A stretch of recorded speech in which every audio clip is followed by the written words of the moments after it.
काफ़ी पहले एक जाने माने ऑटो इन्फ्लुएंसर मिस्टर सुंदरदीप जी ने एक बड़ी बात बोली थी कि आप एक टाइम का खाना चाहे कम खाइए, लेकिन अपने लिए कार ज़रूर खरीदिए ताकि उसमें बैठकर आप और आपकी फैमिली सेफ रह सके। अब इन्होंने ऐसा क्यों बोला वो आप सभी को बहुत अच्छी तरीके से पता होगा और रेगुलर वीडियोस में भी आप देखते आ रहे होंगे। आज के समय अगर हम इंडियन रोड्स पर चलने वाले सबसे अनसेफ व्हीकल्स की बात करें तो कहीं ना कहीं उसमें टू व्हीलर का नाम सबसे ऊपर आता है। आप बाइक चला रहे हो, आपके सामने सड़क पर एक गड्ढा आ गया, गड्ढे में गिरोगे, आप बच नहीं पाओगे। बिल्कुल वैसा ही आपके सामने कोई स्ट्रे कैटल आ गया, आप उससे लड़ोगे, बच नहीं पाओगे। वहीं कोई रेकलेस ड्राइवर तेज रफ्तार में आपको सिर्फ टच करके ही निकल जाएगा, तब भी आप अनकंट्रोल होकर गिरोगे, बच नहीं पाओगे। तो इन सारे ही चीज़ों से आपको एक फोर व्हीलर बचाता है, चाहे वो कितना भी छोटा क्यों ना हो, कितना भी अनसेफ क्यों ना हो, कितना भी जीरो स्टार वाला क्यों ना हो। इस तरह के एक्सीडेंट्स में आप और आपकी फैमिली पूरी तरह सेफ रहेगी उसमें। और सिर्फ यही नहीं, वो आपको ठंडी, गर्मी, धूप, बरसात सबसे बचाएगी। और बिल्कुल यही विज़न टाटा नैनो लॉन्च करते समय रतन टाटा जी का भी था। इन्होंने भी यही सारी चीज़ें दिमाग में रखकर एक ऐसी अफोर्डेबल गाड़ी बनाई थी जो हर आम आदमी तक पहुंच सके, लेकिन अनफॉर्चुनेटली ये पूरी तरह से सक्सेस नहीं हो पाए। वहीं भाई एट द सेम टाइम ये चीज़ अभी थोड़ी सी कम प्रैक्टिकल भी है। हमारे यहाँ का इंफ्रास्ट्रक्चर अभी इतना ज़बरदस्त नहीं है कि सारे गाड़ियों को पार्किंग मिल सके और सारे रोड्स से फोर व्हीलर्स निकल सकें। अभी ही आप देख रहे होंगे कितनी ज़्यादा प्रॉब्लम होती है पार्किंग की। इनफैक्ट हर रोड्स पर फोर व्हीलर्स जा भी नहीं पाती हैं दूर दूर तक। कई सारी ऐसी गलियाँ होती हैं, कई सारे ऐसे रास्ते होते हैं जहाँ पर सिर्फ टू व्हीलर ही जा पाती है। और वहीं अगर हम बात करें प्राइस रेंज की, तो आज के समय कोई भी एंट्री लेवल हैचबैक का बेस मॉडल भी आपको 4 लाख से ऊपर पड़ता है, यानी कि एक बेसिक टू व्हीलर का लगभग 4 गुना से भी ज़्यादा। तो एक लोअर मिडिल क्लास के लिए अभी भी फोर व्हीलर अफोर्ड कर पाना थोड़ा सा मुश्किल है। लेकिन फिर भी जो अफोर्ड कर सकते हैं, जिनके पास सुविधाएं हैं पार्किंग वगैरह की, उनको ज़रूर करना चाहिए, क्योंकि जैसा कि मैंने बताया ये सबसे अनसेफ व्हीकल है जो रोड्स पर चलाई जाती है। हालांकि इसमें भी दो तरह का सिचुएशन क्रिएट होता है। एक तो अनफॉर्चुनेट वाले एक्सीडेंट्स होते हैं जो अचानक से होते हैं, आप कुछ कर नहीं सकते हो उसमें, और राइडर की उसमें कोई गलती नहीं। लेकिन एक दूसरा सिचुएशन ऐसा है जिसमें राइडर ही पूरा जिम्मेदार होता है, क्योंकि वो बहुत ही ज़्यादा लापरवाही से गाड़ी को चला रहे होते हैं। और ऐसे ही कुछ राइडर्स आप आज के इस वीडियो में भी देखोगे।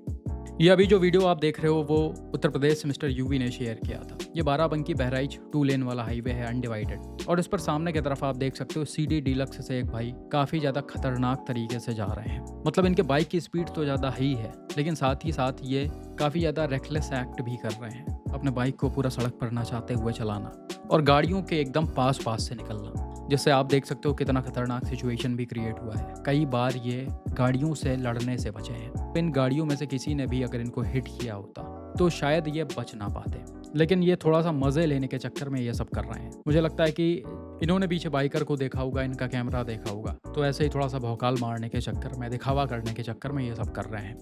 अभी रिसेंटली मैं बनारस गया हुआ था और मुझे ऐसे ही 2 लापरवाह राइडर्स मिले। यहाँ पर आप देख सकते हो मेरी गाड़ी सिटी के अंदर वाले रोड पर चल रही है, काफ़ी ज़्यादा ट्रैफिक है, नॉर्मल स्पीड में गाड़ी को चलाया जा रहा है, डिवाइडेड रोड है, एक तरफ से गाड़ियाँ जा रही हैं, दूसरे तरफ से आ रही हैं।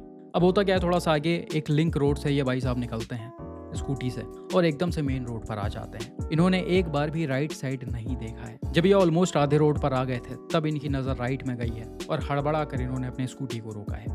अब शायद यहाँ पर आपको चीज़ें बहुत ज़्यादा बड़ी ना लग रही हूँ, लेकिन भाई ये हैं बड़ी, क्योंकि जब तक लोगों को बेसिक नहीं पता होगा कि मेन रोड को कैसे ज्वाइन करना है, कैसे टर्न लेना है और हमारा कितना नुकसान होता है अगर हम इस तरह की लापरवाही करते हैं, तो उनकी आदत यही बनी रहेगी, चाहे वो सिटी के अंदर वाले रोड पर चल रहे हों या फिर किसी हाईवे और एक्सप्रेसवे पर चल रहे हों। बिल्कुल ऐसा ही दूसरा वीडियो भी रिकॉर्ड हुआ, लगभग सेम जगह का ही है ये। आप देख सकते हो नॉर्मल स्पीड में गाड़ी चल रही है, तभी राइट साइड से यानी कि रॉन्ग साइड से बिल्कुल कैजुअली एक अंकल जी सीधा चले जा रहे हैं और जैसे ही मेरी गाड़ी खट के पास पहुंचती है ये रॉन्ग साइड से एकदम लेफ्ट लेते हैं और गाड़ी के सामने आ जाते हैं। वो तो कहिए कि यहाँ पर हम कंट्रोल्ड स्पीड में ड्राइव कर रहे थे, इसीलिए टक्कर अवॉइड हो गया। अभी आप समझो गाड़ी की स्पीड थोड़ी सी भी ज़्यादा रही होती या फिर मैं इनको टाइमली देख ना पाता तो उस समय क्या सिचुएशन क्रिएट होता। मेरी गाड़ी इनको हिट करती, ये सड़क पर गिरते, हो सकता है इनकी जान भी चली जाती, क्योंकि इन्होंने हेलमेट नहीं पहन रखा है। तो ये सारी चीज़ें जो भी होती हैं वो सिर्फ और सिर्फ इनके ही लापरवाही से होती, क्योंकि इसमें किसी और का कोई हाथ नहीं था। आप देख सकते हो इन्होंने एक बार भी लेफ्ट देखा तक नहीं है कि अपने साइड से कोई गाड़ी आ रही है या नहीं। बिना कुछ सोचे समझे ये मुड़ गए हैं। और ऐसे ही राइडर्स का बड़ा नंबर है अपने इंडियन रोड्स पर, जो खुद का भी नुकसान करवाते हैं और अपने चक्कर में दूसरों का भी करवाते हैं। अभी यहीं पर हमारे गाड़ी में डैश कैम ना लगा होता, एक्सीडेंट हो गया होता, तो लोकल्स जो हैं आसपास के लोग, वो किसी भी तरह से मेरी बात ना सुनते। उनको बस यही दिखता कि एक बड़े गाड़ी वाले ने रैश ड्राइविंग करते हुए एक स्कूटी को हिट कर दिया या उसके ऊपर चढ़ा दिया है अपनी गाड़ी। तो इसीलिए भाई आज के समय डैश कैम्स बहुत ही ज़्यादा यूजफुल हैं। और अभी जो आप डैश कैम देख रहे हो मेरे गाड़ी में लगा हुआ है, वो 4 चैनल डैश कैम है। इसे हम अभी टेस्ट कर रहे हैं और नेक्स्ट मंथ ही लॉन्च करने वाले हैं। और भाई ये ऐसा डैश कैम है कि ये लगभग 360 डिग्री एरिया कवर करता है। कई बार आपने देखा होगा ऐसे 2 व्हीलर राइडर्स या फिर कोई गाड़ी वाला बगल में आपकी गाड़ी को हिट करता है और वो चीज़ें क्लियरली डैश कैम में रिकॉर्ड नहीं होती है। इनफैक्ट 3 चैनल में भी क्लियरली वो रिकॉर्ड नहीं होता है। वहीं रोड रेज सिचुएशन में बहुत सारे लोग आते हैं, ड्राइवर के साइड झगड़ा करते हैं, को ड्राइवर साइड झगड़ा करते हैं, वो चीज़ भी उसमें क्लियरली रिकॉर्ड नहीं होती है। तो उस सिचुएशन में ये डैश कैम बहुत ही ज़्यादा यूजफुल है। बाकी भाई इसका कैबिन कैमरा ब्लैक नहीं है, ये मैंने ऑप्शन में जाकर कर रखा है। ये ऑटो होता है, दिन के समय आपको नॉर्मल दिखाई पड़ेगा, वहीं जैसे ही थोड़ा सा अंधेरा होता है इसका IR लाइट अपने आप ऑन हो जाता है, तो ये ब्लैक एंड वाइट आने लगता है। तो अगर आपको इस डैश कैम के बारे में किसी भी तरह का कोई इन्फॉर्मेशन चाहिए तो आप रोडवैंस के कॉन्टैक्ट नंबर पर मैसेज कर सकते हो। आपको वहाँ पर सारी डिटेल्स मिल जाएंगी स्पेसिफिकेशन के साथ। अब मैं आपको ऐसे सिचुएशंस दिखाता हूँ जिसमें 2 व्हीलर राइडर्स की बिल्कुल भी गलती नहीं होती है, लेकिन फिर भी उनको नुकसान उठाना पड़ता है। ये इंसिडेंट रिसेंटली पुणे से अपने ही एक व्यूअर ने शेयर किया था। यहाँ पर हुआ क्या कि सर सिटी के अंदर वाले रोड से होते हुए जा रहे होते हैं। डैश कैम कार के जस्ट आगे आपको एक Hyundai Aura चलती हुई दिख रही होगी, टैक्सी वाली। अब इसका ड्राइवर जो है वो थोड़ा सा कंफ्यूज है क्योंकि इनको जाना राइट है, लेकिन फिर भी ये लेफ्ट टर्न ले रहे हैं। खैर जैसे ये लेफ्ट में थोड़ा सा आगे जाते हैं, इनको समझ में आता है कि मुझे राइट लेना था यहाँ से, तो ये बिना कुछ सोचे समझे अपने गाड़ी को काफ़ी तेज़ी से राइट की तरफ मोड़ देते हैं। बिल्कुल उसी समय ऑपोजिट साइड से स्कूटी से ये भाई साहब आ रहे होते हैं, जिनको बिल्कुल भी एक्सपेक्टेड नहीं होता है कि ऐसे कोई उनके सामने आ जाएगा। ये थोड़ा सा पैनिक होते हैं और फ्रंट ब्रेक अप्लाई कर देते हैं। अब जैसा कि यहाँ पर सड़क भी गीली है, तो ऐसे में आपको पता होगा कि स्कूटी कितनी जल्दी अनकंट्रोल हो जाती है, जो कि यहाँ पर भी हुआ। भाई स्कूटी के साथ नीचे गिरते हैं और एकदम से घिसते हुए आकर औरा में लड़ जाते हैं। फॉर्चुनेटली यहाँ पर ये अलग गिरे हैं और इनकी स्कूटी जाकर औरा में लड़ी है। अगर ये सीधा सीधा औरा में लड़ते तो शायद इनको मेजर हेड इंजरीज आ सकती थी, क्योंकि इन्होंने हेलमेट नहीं पहन रखा था। लेकिन अच्छी बात है अभी ये सेफ होंगे, ज़्यादा चोटें नहीं आई होंगी इनको।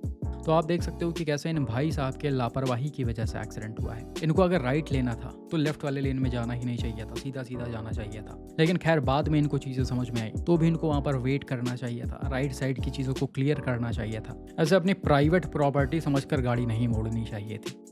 ये अगला एक्सीडेंट देखो जिसे रिसेंटली असम से मिस्टर अंशुमान ने शेयर किया था। यहाँ पर हुआ क्या कि भाई अपने फैमिली के साथ किसी रिजॉर्ट के लिए निकले हुए थे। ये एक 4 लेन वाला नेशनल हाईवे है जिस पर गाड़ियों की स्पीड ठीक ठाक है। अब इन्हीं गाड़ियों के जस्ट आगे एक स्कूटी से फैमिली जा रही होती है, जिसमें हस्बैंड वाइफ होते हैं और उनके 2 छोटे छोटे बच्चे होते हैं। ये सीधा अपने लेन में जा रहे होते हैं, लेकिन तभी होता क्या है, लेफ्ट साइड से अचानक से एक स्ट्रे कैटल भागते हुए इनके स्कूटी के सामने आ जाता है। राइडर टाइमली सिचुएशन पर कंट्रोल नहीं कर पाते हैं, इनकी स्कूटी सीधा कैटल को हिट करती है और पूरी फैमिली इनकी सड़क पर नीचे गिर जाती है स्कूटी के साथ ही।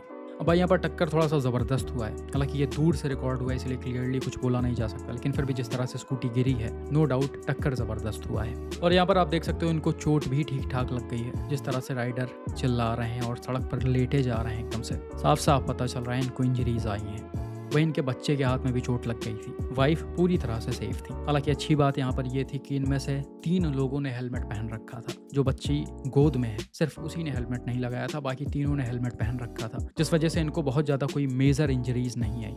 तो भाई यहाँ पर जो भी हुआ अनफॉर्चुनेट था। यहाँ पर ज़्यादा किसी को दोष नहीं दिया जा सकता है। आप देख सकते हो गवर्नमेंट ने भी यहाँ पर लेफ्ट साइड में क्रैश बैरियर्स लगवा रखे हैं। इनफैक्ट मीडियन में भी उन्होंने जालियाँ लगवाई हुई हैं, काफ़ी हद तक जालियाँ टूट गई हैं, जिसे फिर से उन्हें लगवाना चाहिए और जितना हो सके रोड्स को कवर करके ही रखना चाहिए ताकि ऐसे कैटल्स किसी भी गाड़ी के सामने ना आ सकें। बाकी भाई हम ऐसे जगहों पर थोड़ा सा फोकस्ड होकर और लिमिटेड स्पीड में चल सकते हैं, और अगर हमको सामने जानवर दिख रहा है रोड पर तो हमें और भी ज़्यादा सतर्क होने की ज़रूरत है। उसके बगल से तेज़ रफ्तार में नहीं निकलना है, आपको स्पीड एकदम से कम कर लेनी है, क्योंकि वो लोग कभी भी कहीं भी भाग सकते हैं। तो कुल मिलाकर सिचुएशन के हिसाब से आपको डिफेंसिव ड्राइविंग करने की ज़रूरत है, तभी आप खुद को और दूसरों को सेफ रख पाओगे रोड्स पर। बाकी भाई इस वीडियो में जितने भी लोग दिख रहे हैं शुरू से लेकर अंत तक, सब के सब ने हेलमेट पहन रखा है। ना सिर्फ राइडर ने बल्कि पिलियन ने भी। सिर्फ 1 ही 2 ऐसे होंगे जिन्होंने नहीं पहना होगा। तो इसे देखकर ऐसा लग रहा है कि यहाँ के लोग वाकई में ट्रैफिक रूल्स को कितना ज़्यादा सीरियसली फॉलो करते होंगे, और ये वाकई में बहुत बड़ी और अच्छी बात है, क्योंकि ऐसा बहुत कम ही देखने को मिलता है। बाकी आपका इन जैसे एक्सीडेंट्स पर क्या मानना है कमेंट करके ज़रूर बताएं।